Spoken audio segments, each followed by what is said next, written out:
안녕하세요. 새로운 한 주도 여러분을 부르신 합당한 삶을 살아갈 수 있는 그런 한 주가 되기를 축복합니다. 오늘 본문은 이사야서 6장입니다. 우시야 왕이 죽던 해에 나는 높이 들린 보좌에 앉아 계시는 주님을 배웠는데 그의 옷자락이 성전에 가득 차 있었다.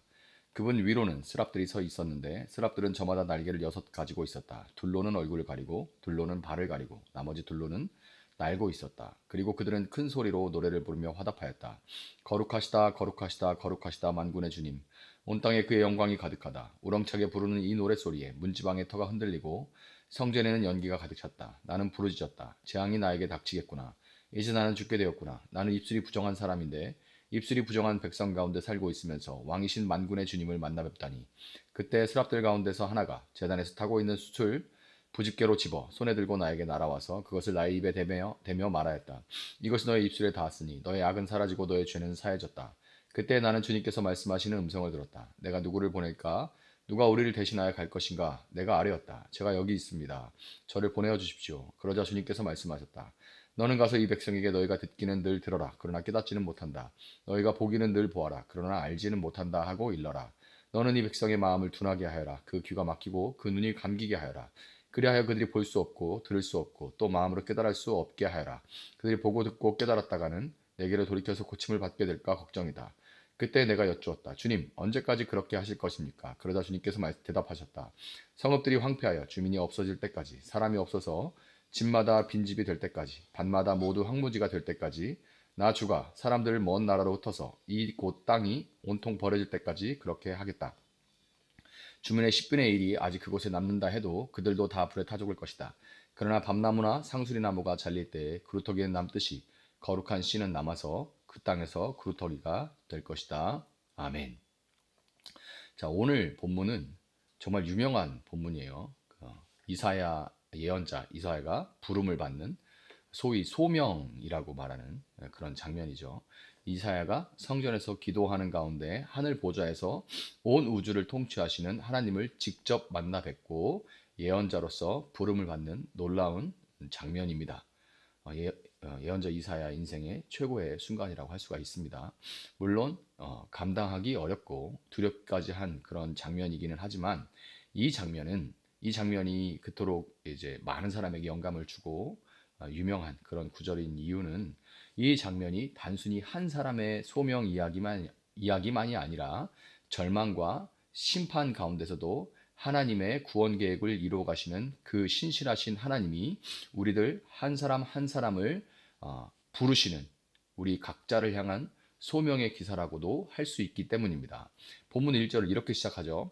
우시야 왕이 죽던 해에 나는 높이 들린 보좌에 앉아 계시는 주님을 배웠는데 그의 옷자락이 성전에 가득 차 있었다. 우시야 왕이라는 이 왕이 죽던 해는 이스라엘 역사에 아주 큰 위기의 해였습니다. 큰 위기의 해였어요. 52년간 나라를 안정시키고 번영을 누리게 했던 우시야 왕이 죽자 무려 52년간 다스리던 왕입니다. 백성들의 마음은 혼란과 두려움으로 가득 찰 수밖에 없었죠.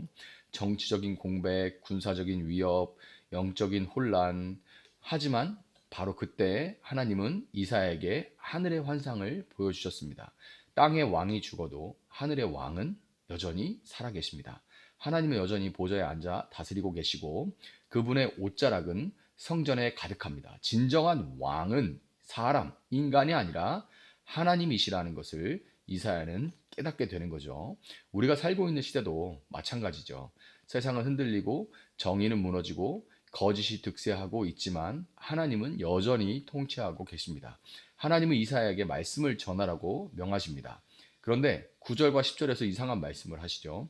너는 가서 이 백성에게 너희가 듣기는 늘 들으나 그러나 깨닫지는 못한다. 너희가 보기는 늘 보아라 그러나 알지는 못한다. 이상한 말씀이에요. 왜 하나님이 이렇게 말씀하실까요? 그 이유는 백성들이 이미 마음을 닫았기 때문입니다.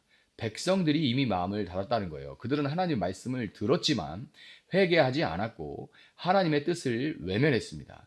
패역하여 공의를 저버리고 우상 숭배를 일삼았던 것입니다. 그 결과로 하나님의 심판이 임하게 되죠. 결국 이스라엘은 바벨론에 의해서 멸망당하게 되고 포로로 끌려가게 될 것입니다. 하지만 여기서 끝은 아니죠. 하나님은 놀라운 소망의 메시지를 남겨주시는데 13절에 보면 이런 말씀이 나옵니다. 주민의 10분의 1이 아직 그곳에 남는다 해도 그들도 다 불에 타 죽을 것이다. 그러나 밤나무나 상수리나무가 잘릴 때에 그루터기는 남듯이 거룩한 씨는 남아서 그 땅에서 그루터기가 될 것이다. 아멘. 바로 이 거룩한 씨, 남겨진 그루터기에서 하나님의 역사가 다시 시작됩니다. 하나님은 실수하지 않으시죠. 그리고 하나님의 뜻은 절대로 꺾이지 않습니다. 하나님 역사는 여기서 다시 시작되는 거예요. 여기서 말하는 그 씨는 원어로는 단수입니다. 씨는 원래 복수로 쓰여야 되는 단어인데 여기서는 단수로 씨 하나, 씨앗 하나, 원어로 단수예요. 복수의 사람들이 아니라 한 분, 곧 예수 그리스도를 가리키고 있는 겁니다. 이 씨라는 단어가 예수 그리스도를 가리키고 있는 거예요. 모든 인류의 소망은 이 한 사람, 예수님에게 달려 있습니다. 하나님은 예언자 이사야를 통해서 이스라엘의 회복뿐만 아니라 장차 오실 메시아, 곧 예수 그리스도를 예언하고 계셨습니다. 그리고 그 예수님을 믿는 자들을 통해서 하나님은 새로운 왕국, 곧 하나님의 나라를 이루어 가십니다. 우리 한 사람을 한 사람을 통해서 그분의 나라가 확장되어 가는 거예요. 그 일을 위해서 우리는 부름을 받은 겁니다. 여러분, 우린 바로 이 명백한 씨를 믿는 자들이죠. 예수님은 죽은 구루터기 같은 이 세상 속에서 새 생명의 씨앗이 되어 주셨고 그 생명의 접붙임을 받은 우리는 이제 하나님의 새로운 나라를 이루어가는 새싹들이 되는 겁니다. 이 생명의 씨에 접붙임된 새싹들이 되는 거예요. 하지만 우리가 살아가는 현실은 전혀 녹록지가 않죠. 10절의 말씀처럼 사실 보아도 보지 못하고 들어도 듣지 못하는 영적인 어두움이 가득한 시대입니다. 이거는 교회라는 울타리 안에도 그런 것 같아요. 보아도 보지 못하고 들어도 듣지 못해. 그건 하나님이 눈을 가리고 귀를 막아버리는 것이 아니라 그들이 그냥 마음을 닫고 있다는 거죠. 아무리 장맛비가 막 무섭게 내리쳐도 장독대 뚜껑을 덮어버리면 빗물은 한 방울도 들어가지 않습니다. 근데 그런 장독대 같이 뚜껑 덮고 앉아 있는 것 같은 그런 사람들이 예배당 안에도 앉아 있는데 밖에는 오죽하겠습니까? 그런 시대죠.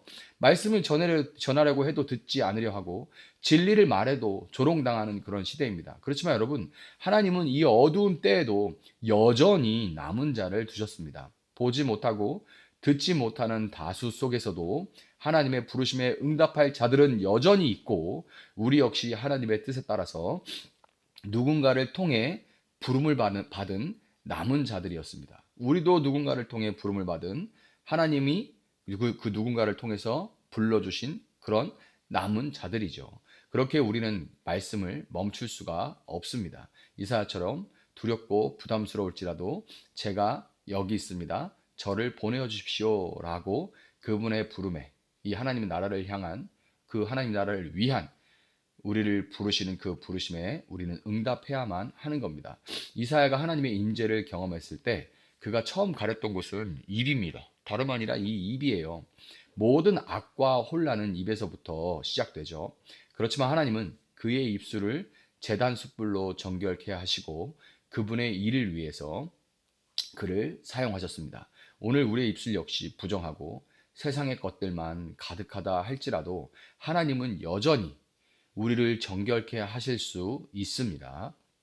거룩한 씨, 예수 그리스도의 보혈의 의지에서 오늘도 우리의 입술을 하나님의 은혜로 하나님이 우리에게 내려주시는 제단 숯불로 우리의 입술을 정결케 하고 마치 우시야 왕이 죽은 것 같이 혼란스럽고 두려움과 불안이 가득한 세상을 향해서 그 어느 때보다 참 혼란스러운 시국이죠.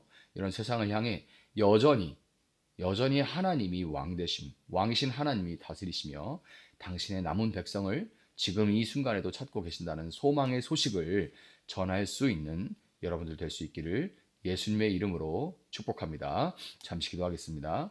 사랑하시는 주님 감사합니다. 이사야를 부르시는 이 소명의 기사를 통하여서 우리 각자 한 사람 한 사람을 예수 그리스도라는 그 생명의 씨에 접붙임 받아 하나님 나라를 겨자씨가 부풀어나는 것처럼 겨자씨가 자라서 온 세상을 가득 채우는 것처럼 질기게 우리가 이 세상을 향해서 나아갈 길을 하나님께서 부르시는 줄 믿습니다. 하나님, 정말 정말 될까? 나 하나 지키는 것도 힘든데, 내 신앙생활 하는 거 하나 하는 것도 힘든데, 세상 너무 분주한데, 세상 너무 혼란스러운데, 아무도 들으려 하지 않는데 라는 생각들이 우리를 짓누른다 할지라도, 그러나 하나님, 모든 사람의 귀가 막히고 눈이 가려져 보이지 않고 들리지 않는다 할지라도 여전히 하나님 남은 자가 그루터기와 같이 남아있는 줄 믿습니다. 하나님, 우리의 삶과 우리의 입술과 우리의 섬김과 우리의 사랑으로 단 한 사람이라도 하나님 우리 삶을 통하여 주 예수 그리스도를 그들의 주인이라 고백하는 또 다른 남은 자로 살아갈 수 있도록 찾아낼 수 있도록 주님 함께하여 주시옵소서. 하나님 감사합니다. 오늘 이 새로운 한 주를 시작하는 우리 성도들 하나님께서 불러주신 대로 용기 주시고 힘 주시고 살아갈 수 있는 용기와 주님의 자녀답게 살아갈 수 있는 힘을 허락하여 주시기를 원합니다. 감사하며 예수님의 이름으로 기도합니다. 아멘. 오늘 주신 말씀 붙들고 계속해서 기도합니다.